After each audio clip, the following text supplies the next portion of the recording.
final battle began at dawn on Kalar Prime, the hegemony homeworld. Admiral Kane stood on the bridge of his flagship, watching the massive planet grow larger on the main screen. Around him, the largest fleet in galactic history prepared for the most important fight of their lives. 8 months had passed since the first battle at Kepler 442.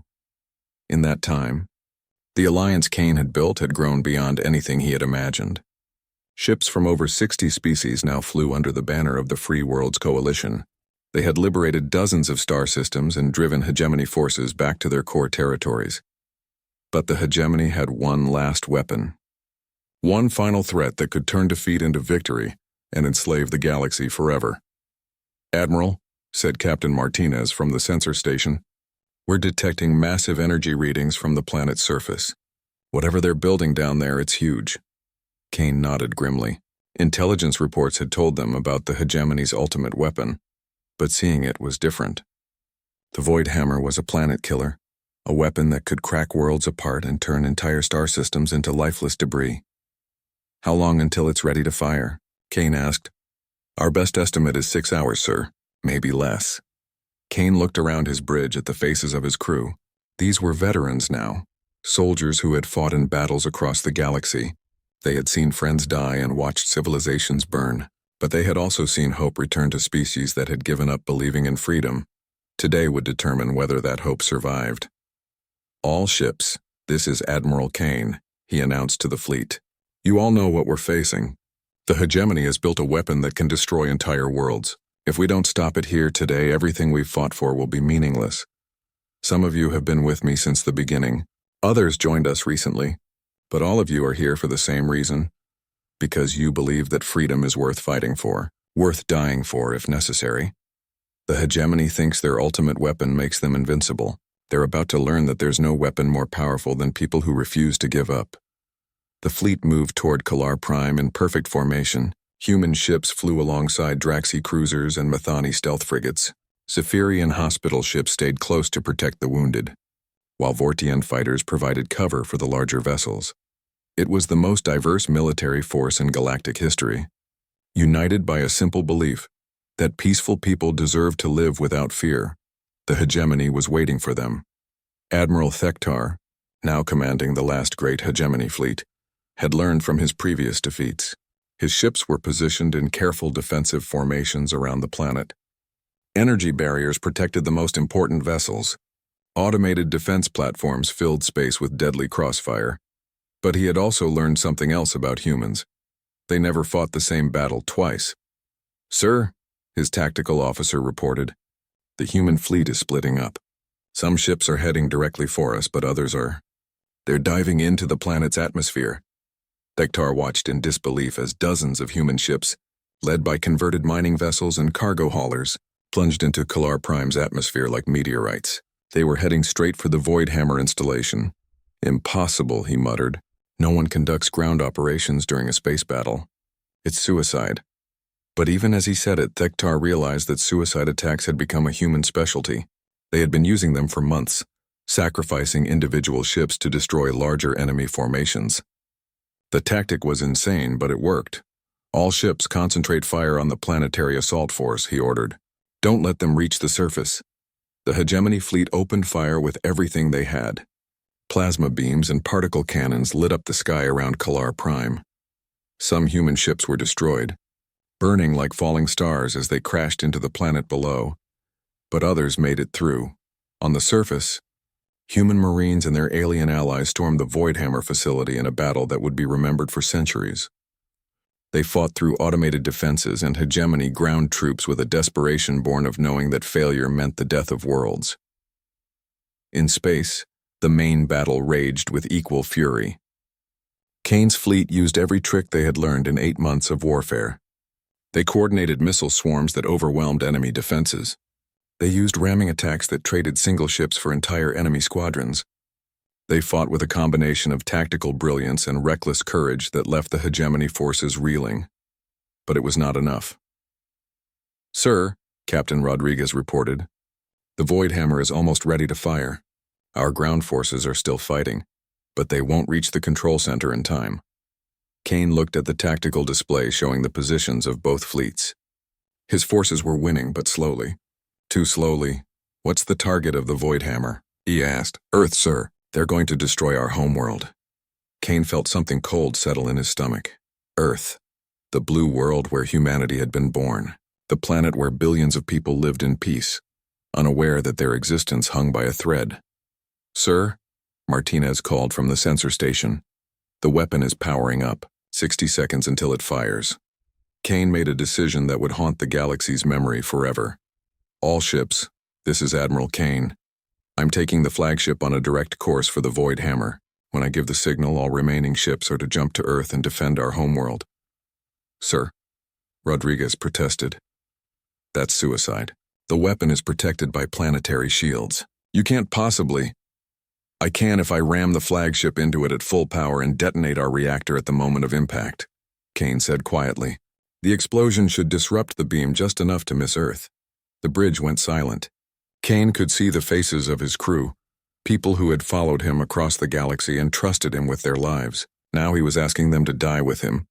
"Sir," said Lieutenant Torres from Communications, "with respect, this is a job for volunteers, not a direct order." Kane smiled. "Torres, you've been with me since the beginning. I'm not ordering anyone to stay. Anyone who wants to transfer to another ship has 30 seconds. No one moved. "Very well," Kane said. Martinez set course for the Void Hammer. Maximum speed. The flagship accelerated toward Kalar Prime, burning its engines at beyond safe limits. Around them, hegemony ships tried to intercept, but Kane's escort fighters fought like demons to keep them away. 20 seconds until the weapon fires, Martinez reported. Kane opened a channel to the entire fleet. "This is Admiral Kane. It has been an honor to serve with all of you. Remember what we fought for. Remember why it mattered. And when you tell the story of what happened here, make sure you mention that humanity keeps its promises." 10 seconds. Kane could see the Void Hammer now. A massive installation covering half the planet's surface. Energy was building around its main dish, preparing to fire a beam that could crack worlds. 5 seconds. Kane looked around his bridge one last time. "For Earth," he said quietly. "For Earth," his crew replied. The flagship struck the Void Hammer at the exact moment it fired. Kane's last conscious act was to trigger the ship's reactor overload. The explosion was visible from orbit, a new sun burning on the surface of Kalar Prime. The Void Hammer's beam, twisted by the explosion, lanced out into empty space. Earth was safe. In the silence that followed, something unprecedented happened. Across the hegemony fleet, ships began to surrender. Admiral Thektar, watching the destruction of his civilization's ultimate weapon, realized that his people's 1,000-year reign of terror was over. The humans had won. But more than that, they had proved something important. That courage and sacrifice could overcome any weapon, any technology, any empire built on fear and oppression. 6 months later, Ambassador Veltar of the Galactic Council stood before the newly formed Free Worlds Assembly. The old council had dissolved, replaced by an alliance of equals where every species had a voice. "The hegemony has agreed to our terms," he announced. "They will withdraw from all occupied territories and pay reparations to the worlds they conquered. In exchange, they will be allowed to exist as a peaceful member of the galactic community." The assembly erupted in cheers. After centuries of fear and oppression, the galaxy was finally free. But in a place of honor at the front of the chamber sat an empty chair. Above it hung a plaque that read, "Admiral Marcus Kane, Human Defense Fleet." He heard the call and answered. As the celebration continued, a new distress signal was received by the monitoring stations. Somewhere in the outer rim, beyond even hegemony space, someone was calling for help. Within hours, ships from a dozen different species were preparing to respond. They had learned from humanity that when someone needed help, you didn't form committees or hold discussions. You loaded your weapons and you went. The galaxy had finally learned what it meant to be human, and it would never be the same. In the depths of space, new explorers pushed ever outward, carrying with them the memory of a species that had taught them all a simple truth. Freedom is not a gift to be given by the powerful to the weak. It is a right to be defended by anyone brave enough to fight for it. And somewhere among the stars, the spirit of humanity lived on in every act of courage, every moment of sacrifice, every time someone heard a cry for help and answered with action instead of words.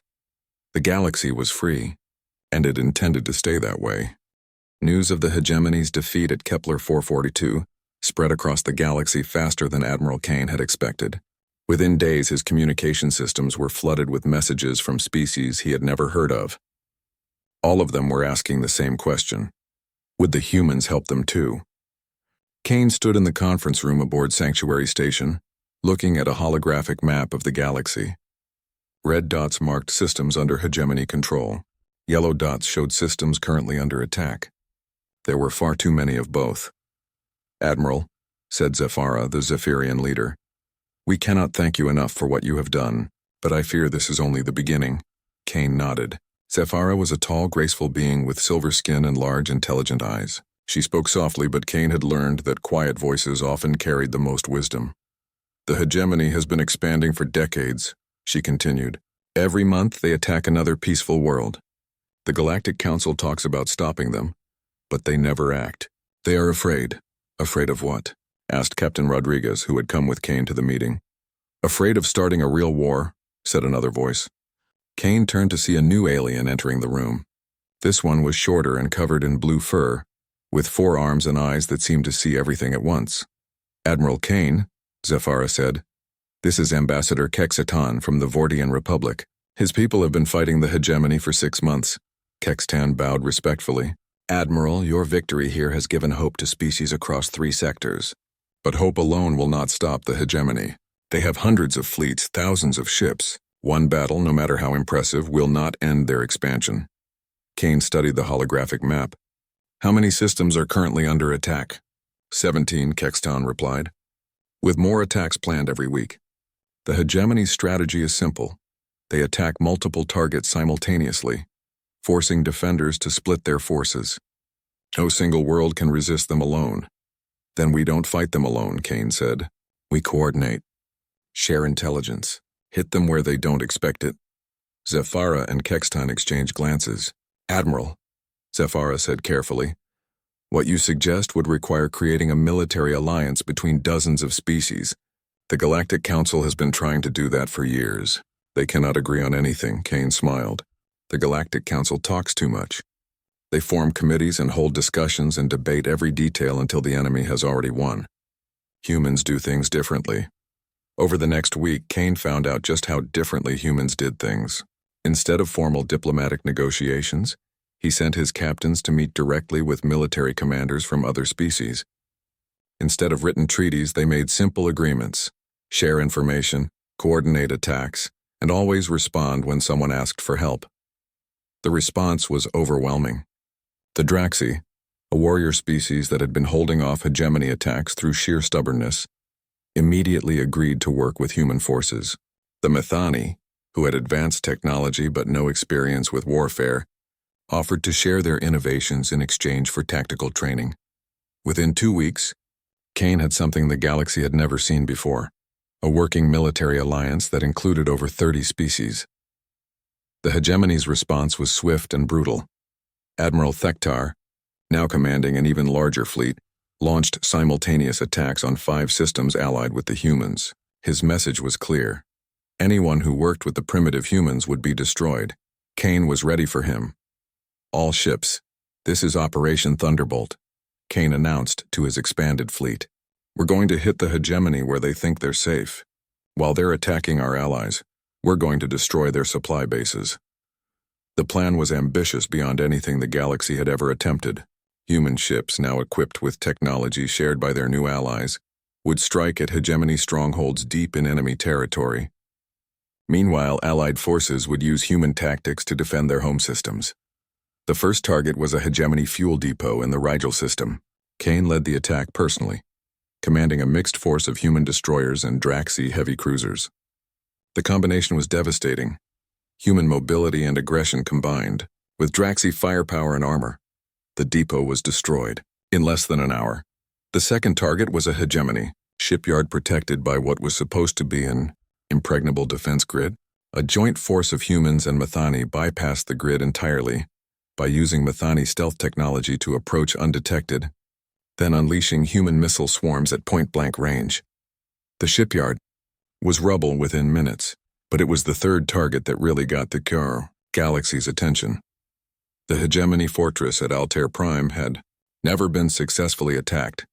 It was defended by energy barriers that could stop any known weapon, surrounded by minefields that had destroyed dozens of attacking fleets, and protected by a garrison that had never known defeat. Kane attacked it with mining ships, the converted cargo haulers, equipped with industrial mining lasers and protected by thick armor plating, simply drilled through the minefields like they were drilling through asteroids. The energy barriers designed to stop sophisticated weapons had no effect on crude mining equipment that was built to cut through solid rock. The fortress fell in 6 hours. News of the victories spread faster than Kane could have imagined. Across the galaxy, species that had lived in fear of the hegemony for decades began to believe that resistance was possible. More importantly, they began to act on that belief. The hegemony found themselves fighting battles on dozens of fronts simultaneously. Worse, their enemies were no longer fighting like the peaceful, predictable species they were used to conquering. They were fighting like humans, using improvised weapons, unconventional tactics, and a willingness to take risks that bordered on insanity.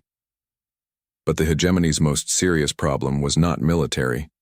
It was political.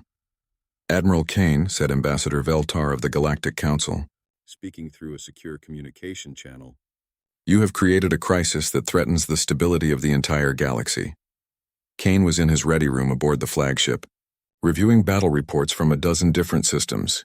He looked up at the holographic image of the tall, blue-skinned alien who served as the Council's military advisor. "How do you figure that, Ambassador? You have armed and trained dozens of species in advanced warfare techniques. You have created military alliances without Council approval. You have demonstrated that coordinated resistance to the hegemony is possible. Do you not see the implications?" Kane leaned back in his chair. "I see that peaceful people are no longer being slaughtered by bullies. If that threatens your stability, maybe your stability was the problem." Veltar's image flickered with what Kane had learned was a sign of anger in his species. "Admiral, the Galactic Council has maintained peace for over 1,000 years through careful diplomacy and balanced power structures. In 6 months, you have upset balances that took centuries to establish. And in those 1,000 years, how many peaceful species have been conquered or destroyed while you maintained your careful balance?" The question hung in the air between them. Kane could see that Veltar knew the answer, even if he would not say it. "The Council is prepared to offer humanity full membership," Veltar said finally. "A permanent seat, with all the privileges and responsibilities that entails. In exchange, you will cease your military activities and allow us to handle the hegemony situation through proper diplomatic channels." Kane almost laughed. "Ambassador, 6 months ago your council thought humans were too primitive to deserve any consideration at all. Now you're offering us membership because you're afraid of what we might do if you don't. That's not diplomacy. That's extortion in reverse. What do you want, Admiral?" Kane looked at the holographic map on his wall, where green dots now outnumbered red ones for the first time in decades. "I want the hegemony to stop attacking peaceful worlds. I want species to be able to defend themselves without begging permission from a council that's more interested in maintaining the status quo than protecting innocent lives. And I want the galaxy to understand that humanity keeps its promises. And if the council refuses," Kane's expression hardened, "then the council becomes irrelevant.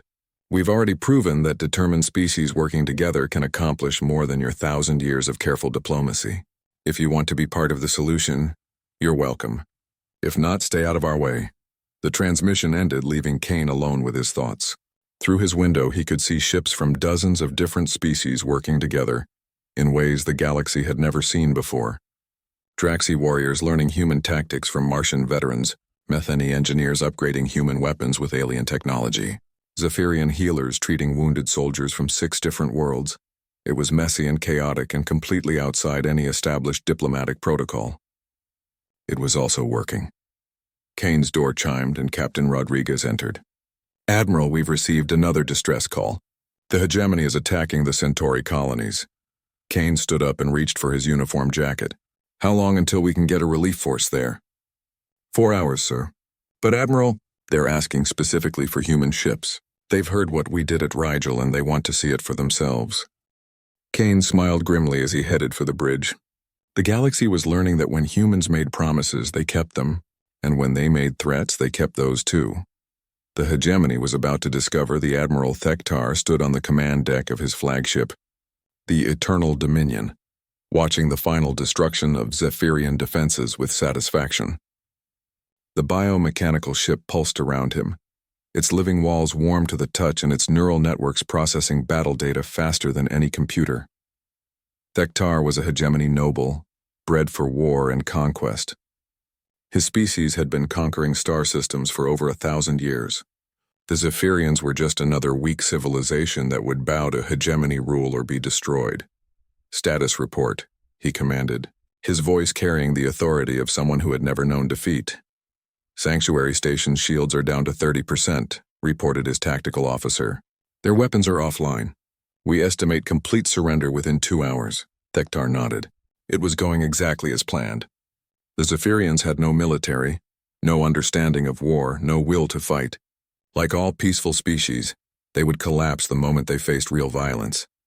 "Sir," called his communication officer, "we're receiving a strange transmission from the edge of the system."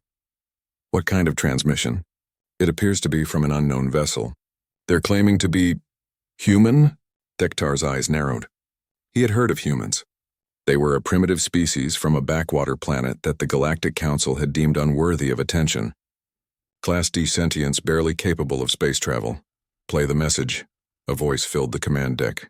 It spoke in accented galactic standard, but the tone was clear and strong. "Hegemony forces, this is Admiral Marcus Kane of the Human Defense Fleet. You are ordered to cease your attack on Sanctuary Station and withdraw from this system immediately." Silence fell over the bridge. Then Thektar began to laugh. His officers joined in, the sound echoing through the biomechanical corridors of the ship. "Human Defense Fleet?" Thektar said between laughs. "How many ships do these primitives have?" "1, 2? His sensor officer checked the displays and suddenly went quiet. "Sir, you need to see this." The main screen lit up with tactical data. At the edge of the system, space was filled with energy signatures. Dozens of them. Then hundreds.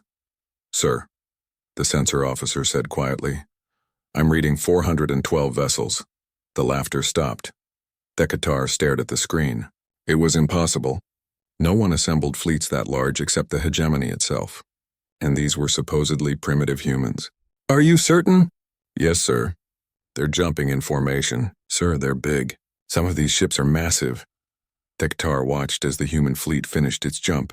The ships were strange, angular and crude compared to hegemony bioships. Some looked like cargo vessels. Others were clearly warships but built with materials and designs he had never seen. "Open a channel," he ordered. "Let me speak to this Admiral Kane."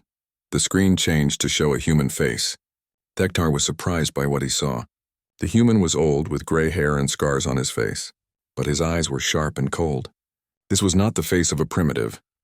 "I am Admiral Thektar of the Hegemony Third Fleet," he said. "You have entered a combat zone without authorization. Withdraw immediately or be destroyed." Kane's expression did not change. "Admiral Thektar, I'm going to give you one chance to do this the easy way. Order your ships to withdraw from this system. Leave these people alone. Find somewhere else to play conqueror." Thektar felt his anger rising. No one spoke to hegemony nobility that way. Especially not primitives. "Human, you clearly do not understand the situation. I command 237 warships of the most advanced fleet in the galaxy. You command a collection of converted cargo ships and primitive fighters. Surrender now, and I may allow some of your people to live as slaves." Kane smiled, but it was not a friendly expression. "Admiral, you clearly don't understand the situation. You picked a fight with someone who couldn't fight back. That makes you a bully, and humans have a long tradition of dealing with bullies. You threaten me? With what? Your primitive weapons? Let me show you." Kane's image disappeared. A moment later, Thektar's ship shook as something struck its shields. The biomechanical system screamed in pain and confusion. "Report!" Thektar shouted. "Multiple impacts on forward shields," his tactical officer reported. "Unknown projectile type. They're not using energy weapons, sir. These are physical projectiles moving at incredible speeds. Impossible. No one uses kinetic weapons in space combat." "The humans do, sir." Another salvo struck the flagship. This time Thektar could hear the ship's bio-neural networks crying out in distress. Whatever the humans were firing, it was hurting his vessel in ways energy weapons could not. All ships, return fire. Destroy these primitives. The hegemony fleet opened fire with plasma cannons and particle beams. The energy weapons lit up space like a deadly fireworks display. But when the light faded, the human ships were still there. Sir, the tactical officer said, voice filled with disbelief. Their ships, they don't have energy shields. What? They're using physical armor, sir. Thick metal plating. Our plasma weapons are having minimal effect. Thektar stared at the tactical display. It was impossible. Energy shields had been standard for thousands of years. No one used primitive armor plating anymore, except humans, apparently. The human fleet began to move, and Thektar realized they were not fighting like any enemy he had ever faced. Instead of maintaining formation and trading long-range fire, they were spreading out and closing distance rapidly. Sir, multiple human vessels are approaching at high speed. They're going to ram us. Impossible. No one uses ramming attacks. It's suicide. But even as he said it, Thektar watched human ships accelerate directly at hegemony vessels. At the last moment, they would fire all weapons and then veer away, leaving their targets crippled or destroyed. One human ship did not veer away. It struck a hegemony cruiser at full speed, and both ships exploded in a ball of nuclear fire. Did they just sacrifice themselves? Thektar asked. Yes, sir. And they took out one of our heavy cruisers. Thektar had fought dozens of species across the galaxy. He had seen desperate last stands and hopeless defenses. But he had never seen anything like this. The humans fought like they had nothing to lose and everything to gain. Worse, they were winning. Sir, the human admiral is requesting communication. Thektar's ship shook again as more kinetic rounds slammed into its hull. Put him through. Kane's face appeared on screen again. Behind him, Thektar could see the bridge of a human warship. It was crude and functional. Nothing like the elegant biomechanical systems of hegemony vessels. But the humans on that bridge looked calm and determined. Having second thoughts, Admiral, Kane asked. You fight like madmen, Thektar said. Ramming attacks? Suicide runs? These are not the tactics of a civilized species. No, Kane agreed. They're the tactics of a species that's been fighting wars for thousands of years. Wars against each other. Wars against nature. Wars against anyone who threatens innocent people. You picked the wrong fight, Thektar. Another explosion rocked Thektar's ship. On the tactical display, he could see that a quarter of his fleet was already destroyed or disabled. The humans were using tactics he had never seen. Coordinated missile swarms, multiple ships focusing fire on single targets, fighters that moved like they were piloted by madmen. Sir, his tactical officer reported, the sanctuary station is powering up its weapons.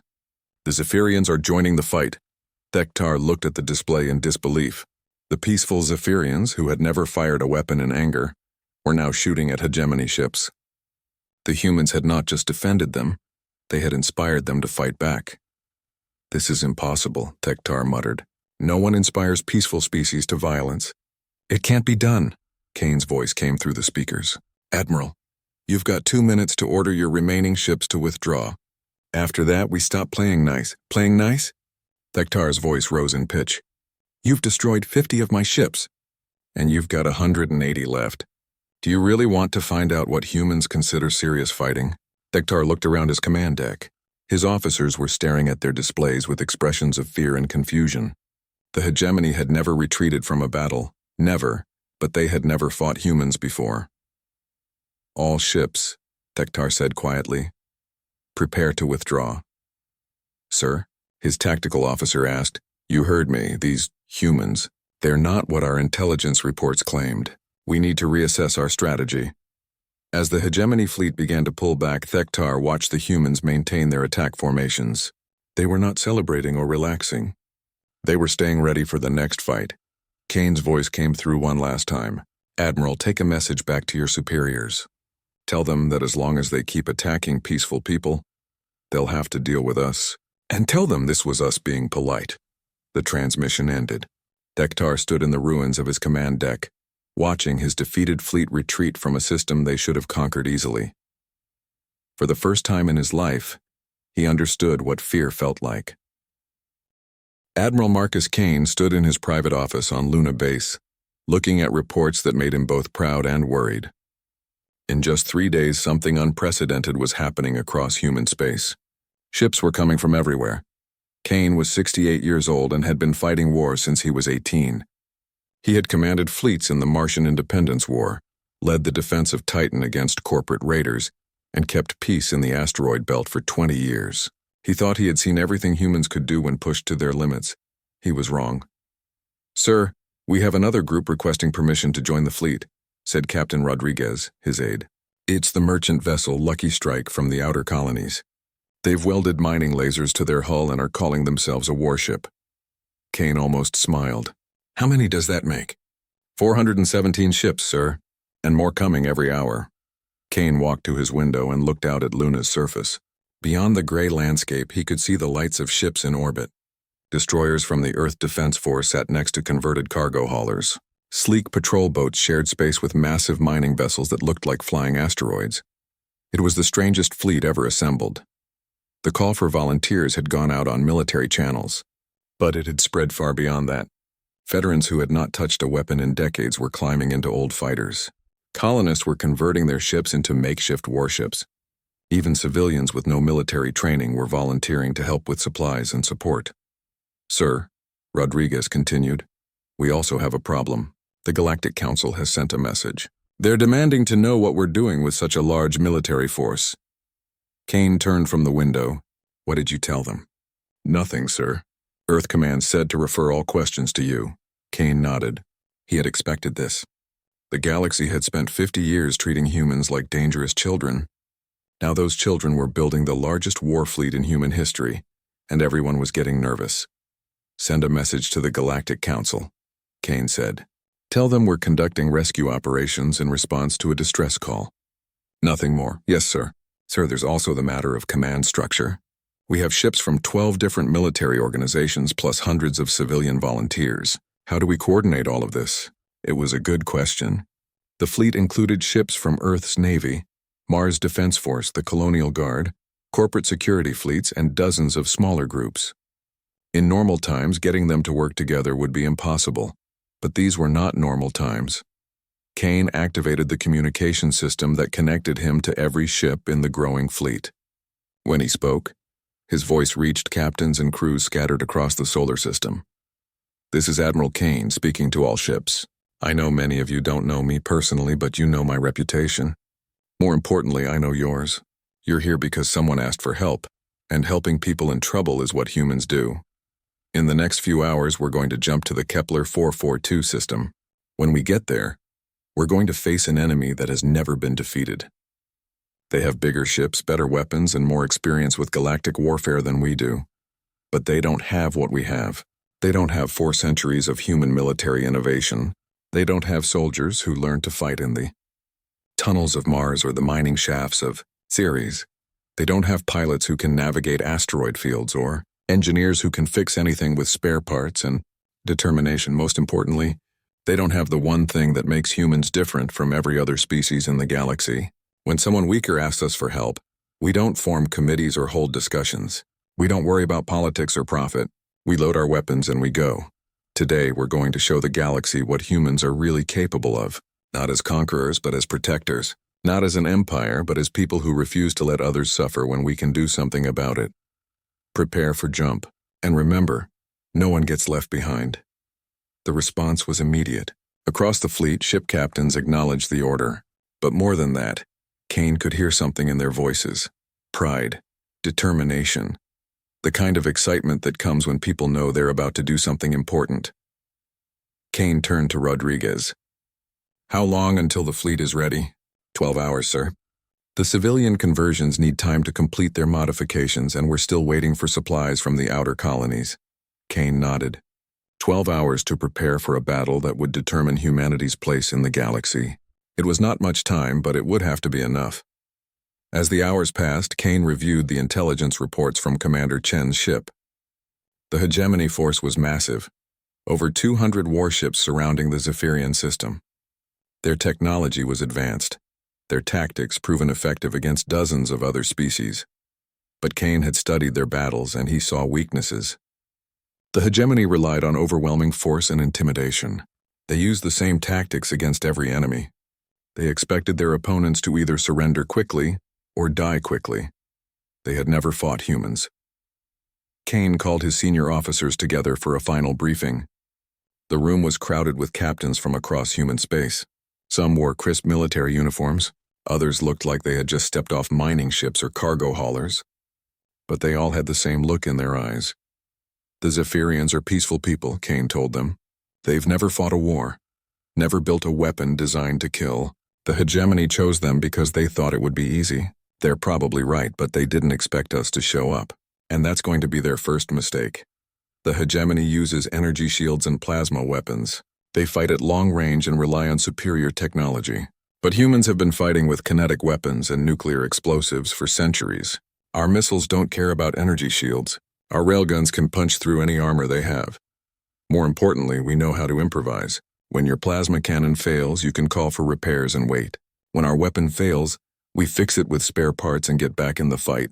When you run out of advanced missiles, you're defenseless. When we run out of missiles, we ram our ships into the enemy and detonate our reactors. They fight wars like a business. We fight wars like our lives depend on it. Because they do. Kane looked around the room at the faces of his captains. Any questions? Captain Sarah Martinez from the Mars Defense Force raised her hand. Sir, what about the Galactic Council? If we win this fight, how will they react to humans defeating a major galactic power? Kane had been thinking about that same question. Captain, for 50 years the galaxy has treated us like we don't matter. They've ignored our request for trade agreements, refused our applications for council membership, and dismissed our technology as primitive.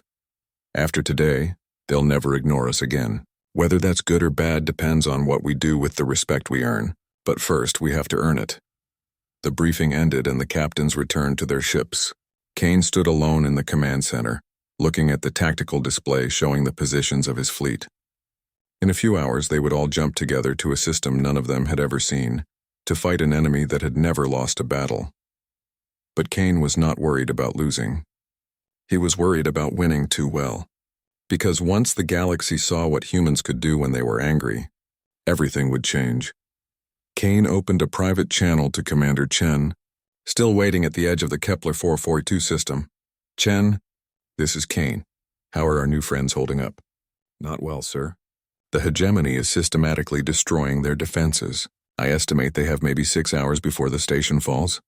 Then we're cutting it close. The fleet will be there in 4 hours. Try to keep them alive until then. Yes, sir. Sir, there's something else. The Zephyrians have been asking who we are. They can't believe anyone answered their distress call. Kane thought about that. Tell them we're humans from Earth.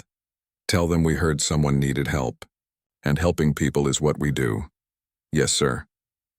As Kane closed the channel, he wondered what the Zephyrians would think when they saw 400 human warships dropping out of hyperspace. Would they be grateful? Terrified? Soon he would find out. And so would the galaxy. Commander Sarah Chen stood on the bridge of the UES Prometheus, watching the stars through the main screen. The ship moved quietly through deep space, far from Earth and the safety of human territory. They were on a routine mission to map new star systems when everything changed. Commander, we're getting something strange, said Lieutenant Torres from the communication station. His voice sounded worried. It's a signal, but not like anything we've seen before. Sarah walked over to his station. The screens showed waves of data flowing across the monitors. What kind of signal? It's a distress call, ma'am. But it's coming from outside human space. Way outside. Torres adjusted his headset and listened carefully. The language. It sounds like Galactic Standard, but broken. Someone's in real trouble. Sarah felt her heart beat faster. 50 years ago, when aliens first made contact with Earth, humans learned they were not alone in the galaxy. But the meeting did not go well. The aliens looked at humans like they were children playing with dangerous toys. They called Earth's people Class D sentients, barely smart enough to travel between stars. The Galactic Council made it clear that humans were not welcome in their important business. Earth was too violent, they said. Too primitive. Humans fought too much and cared too little about peace. So the galaxy ignored Earth, and Earth learned to ignore the galaxy. Can you clean up the signal? Sarah asked. Torres worked on his computer for several minutes.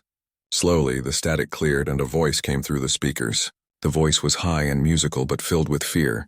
This is Sanctuary Station in the Kepler 442 system. We are under attack. Repeat, we are under attack. The hegemony forces have broken through our defenses. We have millions of civilians who cannot escape. Please, anyone who can hear this message, we need help. We need help now. The message repeated several times, then cut to static. The bridge went quiet. Sarah looked around at her crew. They all knew what this meant. Someone out there was dying, and they were asking for help. How far away is Kepler 442? Sarah asked. About 6 days at maximum jump speed, said Navigator Phillips. But Commander, that system is in the middle of galactic space. If we go there, we'll be way outside human territory. Sarah knew the rules. Earth Command had been very clear. Stay out of galactic politics. Don't get involved in alien wars. Humans were still learning about space, and they could not afford to make enemies. But the voice in that message sounded so scared. So hopeless, ma'am, said Torres quietly. There's something else. I've been monitoring galactic communication channels. This hegemony group, they're bad news. They've been attacking peaceful systems for months. The Galactic Council keeps talking about sending help, but they never do anything. Sarah walked back to her command chair. She thought about Earth, about her family back home. She thought about the billions of humans who just wanted to live in peace. But she also thought about the voice in that message, begging for help that might never come. Torres, can we send a message back to them? Yes, ma'am. But it will take about 3 hours to reach them. Send this message. Sanctuary Station, this is the human ship, UES Prometheus. We received your distress call. Help is coming. Hold on. Her crew looked at her with surprise. Commander, said Lieutenant Davis. Earth Command will not be happy about this. Sarah smiled grimly. Then we better make sure we succeed. Phillips, set course for Kepler 442, maximum speed. Yes, ma'am. As the ship changed direction, Sarah opened a secure channel to Earth. She knew she needed permission for what she was planning. But more than that, she knew one ship would not be enough. The message took 12 hours to reach Earth Command. Sarah used that time to study everything they knew about the hegemony and the Kepler 442 system. What she learned made her angry. The hegemony was an empire that conquered peaceful worlds. They had huge ships and powerful weapons. They took what they wanted and destroyed anything that fought back. For years they had been growing stronger while the Galactic Council did nothing but talk. The people calling for help were called Zephyrians. They were a peaceful species that had never fought a war. Their technology was advanced, but they had no weapons, no armies. They believed that intelligence and kindness could solve any problem. The hegemony was proving them wrong. When Earth Command finally replied, Admiral Harrison's voice was angry. Commander Chen, you are ordered to return to Earth space immediately. We cannot get involved in galactic conflicts. But Sarah had expected this. Admiral, with respect, these people are going to die if we don't help them. And sir, this might be our chance to show the galaxy what humans can really do. There was a long pause. Explain. The galaxy thinks we're primitive, sir. They think we're too violent to be useful. But maybe being violent is exactly what's needed right now. Maybe our experience with war is what can save these people. Another pause. You're asking me to risk a galactic incident. I'm asking you to let us do what humans do best, sir. Fight for people who can't fight for themselves. The communication channel went quiet for several minutes. Sarah waited, knowing that her career and possibly her life depended on the Admiral's decision. Finally, Harrison's voice came back. Commander, you are authorized to render assistance. But Chen, don't start a war we can't finish, Sarah smiled. Understood, sir. But if someone else started it, we're going to finish it.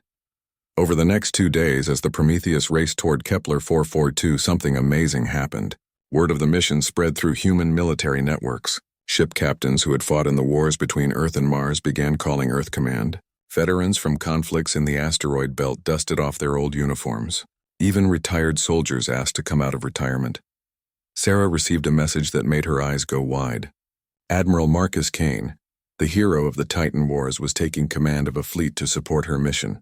Kane was a legend, a man who had never lost a battle and never left anyone behind. This is Admiral Kane to Commander Chen, the message said. Hold your position when you reach Kepler 442. Don't engage the enemy until the fleet arrives. We're coming with everything we've got. Sarah felt a mix of relief and worry. Relief that help was coming. Worry about what everything we've got might mean for the galaxy's opinion of humans. But as the Prometheus dropped out of jump space at the edge of the Kepler 442 system, Sarah saw why they needed all the help they could get. The system was full of massive alien ships. They were dark and covered with spikes like metal sharks swimming through space. Near the center of the system, a beautiful space station was under attack. Even from this distance, Sarah could see explosions lighting up its surface. Torres, sent another message to the station. Tell them the cavalry is coming. Yes, ma'am. But Commander, look at the size of those ships. How many humans will it take to fight something like that? Sarah watched the destruction on her screen and thought about Admiral Kane's message. She thought about every human who had ever picked up a weapon to protect someone weaker. All of them, she said quietly. It's going to take all of us.